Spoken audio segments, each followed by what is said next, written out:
Le cœur est un muscle qui se contracte selon un rythme régulier pendant toute la durée de notre vie.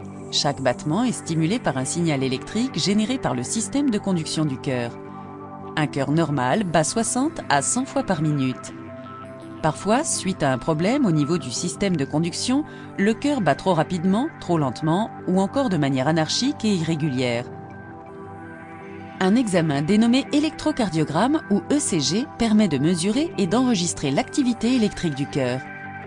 Dans un battement cardiaque normal, le signal électrique emprunte un trajet spécifique à travers le cœur. Le signal électrique démarre normalement dans le nœud sinusal de Kay-Flack ou nœud sino-auriculaire SA situé dans l'oreillette droite, excitant les fibres musculaires sur son passage. Le nœud sino-auriculaire déclenche la contraction des oreillettes, ce qui provoque le passage du sang dans les ventricules. Le signal électrique se propage ensuite à travers le nœud d'Ashoft-Tawara ou nœud auriculo-ventriculaire AV pour atteindre enfin les ventricules. Ce signal déclenche alors la contraction des ventricules, activant la pompe cardiaque pour envoyer le sang dans les poumons et dans le corps.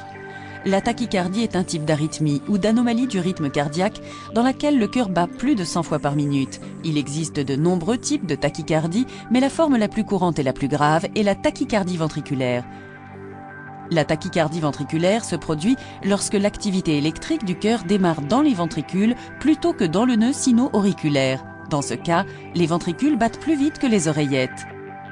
Les contractions rythmiques normales, précises, entre les oreillettes et les ventricules sont interrompues, entraînant une interruption de la circulation sanguine vers le cœur et vers le corps. La tachycardie se manifeste par des symptômes tels qu'une sensation de faiblesse et des évanouissements en raison de l'interruption de la circulation sanguine vers le cerveau.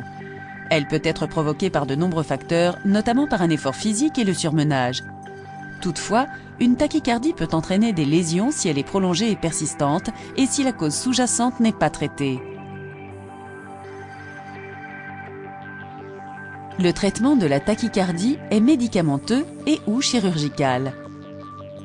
Dans certains cas, un défibrillateur implantable peut être inséré dans le thorax du patient afin de réguler le rythme cardiaque.